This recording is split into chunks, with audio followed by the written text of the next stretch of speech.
Hello guys, good afternoon.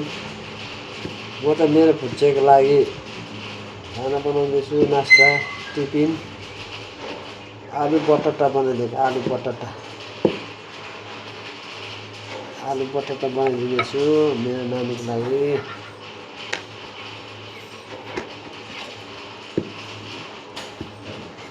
मेरो फुच्चेको लागि कति बज्यो? टाइम भयो? फुच्चेलाई लगिदिनु पर्छ हो गाइस। यस्तोहरू बनाइदिन्छ नानीहरू कोही कोही बेला। यसो मुख चेन्ज गराउनु आलु हाल्नु छ मसला हालेर। गान्तोकको म्यानेजर पनि तर्सिहाल्यो अब फोन गर्दैन।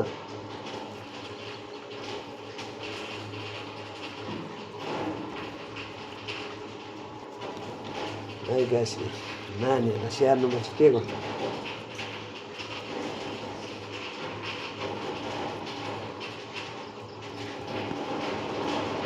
फुच्चेको लागि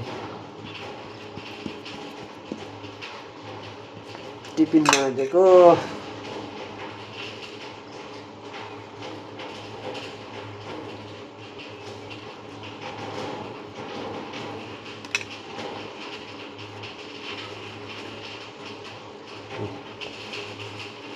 आज नयाँ डिस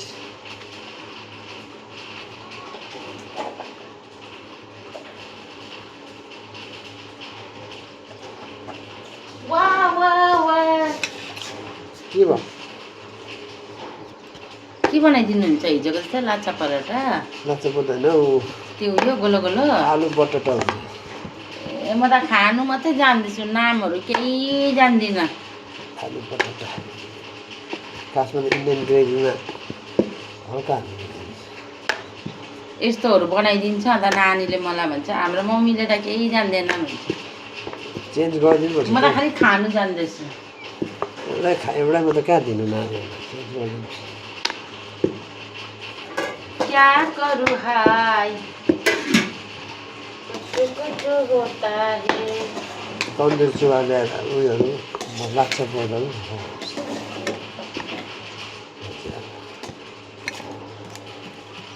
ए भिडियो पनि बनाउनु हुन्छ।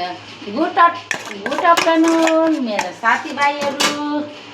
आज त मेरो बुढाले बनाइदिनु हुँदैछ नानीलाई टिफिन हो।